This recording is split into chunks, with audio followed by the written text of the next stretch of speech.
നമസ്കാരം. ഇന്ന് കണ്ടൊരു ഹർത്താൽ സത്യം പറഞ്ഞാൽ ഇത്രയും കാലത്തിനിടയിൽ കണ്ട ഒരു ഹർത്താലിനേക്കാളും വളരെ ഭീകരമായിട്ടാണ് എനിക്ക് തോന്നിയത്. കാരണം ഇത്രയും കാലം നമ്മൾ ഭാരത് ബന്ദ്, കേരള ബന്ദ് ഒക്കെ പല രീതിയിലുള്ള പാർട്ടിക്കാരുടെ ഇങ്ങനെയുള്ള പല പ്രതിഷേധങ്ങളുമായിട്ടുള്ള പല ഹർത്താലുകളും ബന്ധുകളും ഒക്കെ നമ്മൾ ബന്ധുകളും ഹർത്താലും ഒക്കെ നിരോധിച്ച കേരളമാണെന്ന് ഓർക്കണം. ഇതുവരെ ടൂ വീലർ ഒന്നും തടഞ്ഞ് ഈ പറഞ്ഞ പോലെ വലിയ പ്രതിഷേധമൊന്നും കാണിക്കുന്ന ഇത്രയും കാലത്തിനിടയിൽ ഞാൻ കണ്ടിട്ടില്ല.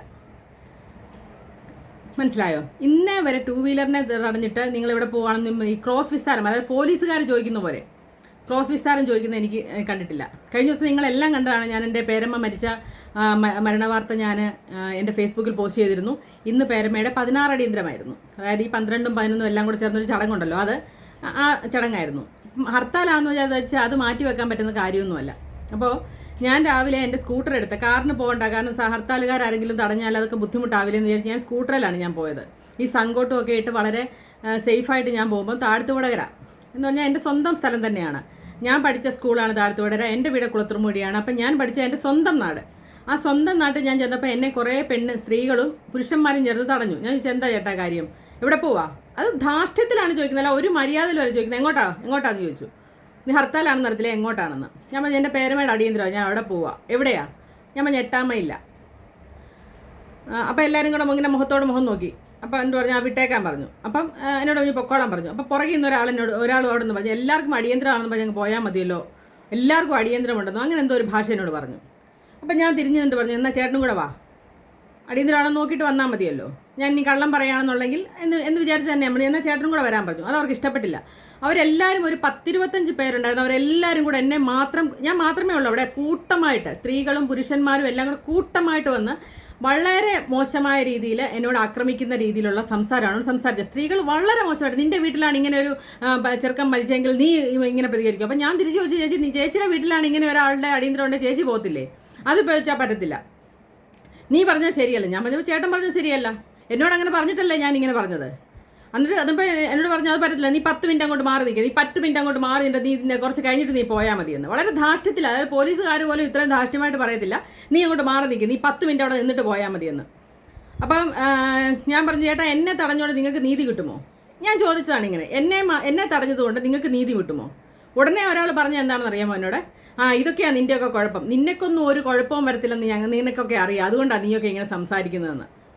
ഒന്ന് ആലോചിച്ച് നോക്കണം, എത്ര മര്യാദ കെട്ട, അത്ര ഈ ചുട്ടുപൊള്ളുന്ന ഈ വയലത്ത് അത്രയും അത്യാവശ്യമില്ലെങ്കിൽ ഒരാളും പുറത്തിറങ്ങാത്ത ഈ സമയത്ത് ഞാൻ പോകണമെങ്കിൽ അത്ര അത്യാവശ്യമായിട്ട് എൻ്റെ പേരമ്മയുടെ അടിയന്തരത്തിന് ഞങ്ങളാരും പോയില്ലെങ്കിൽ പിന്നെ ആരാണ് അവിടെ ചെല്ലാനുള്ളത്? ഒന്ന് ആലോചിച്ച് നോക്കിയേ. ഇനിയിപ്പോഴത്തെ ന്യൂസ് കണ്ടപ്പം ഹോസ്പിറ്റലിൽ ചീട്ട് കാണിച്ചെങ്കിലേ അവർ കടത്തി വിടുകയുള്ളൂ. ഇന്നൊരു കൊച്ചു രാവിലെ ഞാൻ കണ്ടത് VITയുടെ എൻട്രൻസ് എക്സാമിന് പോകാൻ 8:30 രജിസ്റ്റർ അവിടെ രജിസ്റ്റർ ചെയ്യേണ്ട കൊച്ച് 9 മണിയായിട്ടും കാറിനകത്തിരുന്ന് കരയുകയാണ്, അതിന് എക്സാമിന് കയറാൻ പറ്റാതെ. നിങ്ങളൊന്ന് ആലോചിച്ച് നോക്കണം. ഈ നാട്ടിൽ ഒരാളുടെയും നമ്മുടെ യാത്രാ സ്വാതന്ത്ര്യം തടയാനൊന്നുമില്ലാത്ത നാട്ടിൽ എത്ര ധാർഷ്ട്യം, എത്ര മര്യാദ കേട്ട. സത്യം പറഞ്ഞാൽ ഇന്ന് ഇവർ തടഞ്ഞുകൊണ്ടൊക്കെ വീട്ടുകാരുണ്ടല്ലോ, ഇവന് ഇത് കിട്ടരുത്, ന്യായം കിട്ടരുതെന്ന് പറഞ്ഞിട്ട് പ്രാവിയിട്ടുണ്ടാവും. സത്യമായിട്ട് ഞാൻ പറയണം, പ്രാവിയിട്ടുണ്ടാകും. കാരണം അത്രമാത്രം മനുഷ്യനെ ബുദ്ധിമുട്ടിപ്പിക്കുകയാണ് ഇന്ന് ചെയ്തത്. പലരും കണ്ണീരോടുകൂടിയാണ് ഓരോരുത്തർ ബസ്സിൽ ഇരുന്നവരും കാറിൽ പോകുന്നതും സ്കൂട്ടറിൽ പോകുന്നവരും ഒക്കെ. ഇന്ന് എൻ്റെ അനുഭവം എൻ്റെ നേരിട്ടുള്ള അനുഭവമാണ് ഞാൻ ഈ പറഞ്ഞത്. എന്നിട്ടിപ്പോൾ എൻ്റെ കൂടെയുള്ള ഒരുത്തം പറയുകയാണ് അവളെ വിടണ്ട, അവൾ 4 മണി വരെ അവിടെ നിൽക്കട്ടെന്ന്. 4 മണിയായിട്ട് അവളെ വിട്ടാൽ മതി, അവളെ വിടണ്ട, നീ വണ്ടി ഇവിടെ നിന്ന് എടുത്താലേ നിൻ്റെ വണ്ടിയുടെ കാറ്റ് ഞാൻ അഴിച്ചു വിടുമെന്ന് എന്നാണ് എന്നോട് പറഞ്ഞു ഒരു ചെറുക്കനെ. 10-25 വയസ്സിൽ കൂടുതലുണ്ടാവത്തില്ല. അവൻ എന്നോട് പറഞ്ഞാണ് നീ ഇവിടുന്ന് വണ്ടി എടുത്തിട്ടുണ്ട്, നിൻ്റെ വണ്ടിയുടെ കാറ്റ് ഞാൻ അടിച്ചു, നിന്നെ 4 മണിയാവാതെ ഇവിടുന്ന്. എൻ്റെ ബാക്കിയുള്ള പ്രായമുള്ളവരോട് പറയുന്നു ഒരുത്തരം ഇവളെ വിട്ടേക്കരുത്, 4 മണി വരെ ഇവിടെ നിർത്തിക്കേക്കണം, ഇവിടെ വിടരുതെന്ന്. നിങ്ങൾ ആലോചിച്ച് നോക്കണം. അപ്പം ഞാനവിടെ നിന്ന് പോലീസിനെ വിളിക്കാൻ ശ്രമിച്ചിട്ട് എനിക്ക് അന്നിപ്പോൾ കിട്ടിയില്ല. ഞാൻ ചോദിച്ചു എനിക്ക് മുമ്പോട്ട് പോകാൻ നിൻ്റെ അനുവാദം മതിയല്ലോ, എനിക്ക് തിരിച്ചെൻ്റെ വീട്ടിൽ പോകാൻ നിൻ്റെ അനുവാദം വേണോ? വേണ്ടല്ലോ. ഇങ്ങനെ തന്നെ ഞാൻ ചോദിച്ചത്, എനിക്ക് മുമ്പോട്ട് പോകാൻ പോട്ടെ ഇതിൻ്റെ അവർ അനുവാദം, തിരിച്ചെനിക്ക് എൻ്റെ വീട്ടിൽ പോകാൻ നിൻ്റെ അനുവാദം വേണോ? വേണ്ട. അപ്പം ഞാൻ തിരിച്ചു പോകാമെന്ന് പറഞ്ഞു. തിരിച്ചു പോയിട്ട് താഴെ വന്നിട്ട് ഞാൻ പോലീസിനെ വിളിച്ചു. എനിക്ക് ഇതുപോലെയാണ്, എൻ്റെ പേരമ്മയുടെ ഇതുപോലെ അടിയന്തരത്തിന് പോകേണ്ടതാണ്, എന്നെ അവർ വിടാൻ തന്നെ അവർ കൂട്ടമായിട്ട് കയറി എന്നെ അസഭ്യം പറയും ആക്ഷേപിക്കുകയും ചെയ്യുന്നു എന്ന് ഞാൻ പറഞ്ഞു. പോലീസുകാർ വന്നപ്പം എന്നോട് പറഞ്ഞു കയറി പൊക്കോളാൻ. അപ്പം ഞാൻ തിറതല പറഞ്ഞോളൂ. ഞാൻ എന്നോട് പറഞ്ഞതിൻ്റെ മറുപടി ഞാൻ ആരാണേലും പറയും, അത് ഉറപ്പായിട്ടും പറഞ്ഞിരിക്കും, അതിനകത്ത് ഒരു സംശയവുമില്ല. ഇന്നലെ ഉത്തരം കേൾക്കേണ്ട പോണത് ചോദ്യം ഇങ്ങോട്ട് ചോദിച്ചാൽ അങ്ങോട്ട് അതുപോലത്തെ മറുപടി ആരാണെങ്കിലും പറയും. എല്ലാവർക്കും പിന്നെ അടിയന്തരമാണെന്ന് പറഞ്ഞ് പോയാൽ മതിയല്ലോ ചോദിച്ചപ്പോൾ ഞാൻ പറഞ്ഞു ചേട്ടൻ എനിക്ക് സംശയം ഉണ്ടെങ്കിൽ എൻ്റെ കൂടെ വാ, അടിയന്തരമാണോ നോക്കിയിട്ട് വന്നാൽ മതി. ഞാൻ ആ പറഞ്ഞതിൽ എന്ത് തെറ്റാണുള്ളത്? ഞാൻ ചോദിച്ചതിനകത്ത് എന്ത് തെറ്റാണുള്ളത്? എന്നെ തടഞ്ഞതുകൊണ്ട് ഇവർക്ക് നീതി കിട്ടുമോ? അല്ലെങ്കിൽ ഇവിടെ എത്ര പേർക്കാണ് ഇങ്ങനെ ഇതുപോലെ ഒരു ഹർത്താൽ നടത്തിയോണ്ട് നീതി കിട്ടിയിരിക്കുന്നത്? അതുകൂടെ പറയട്ടെ.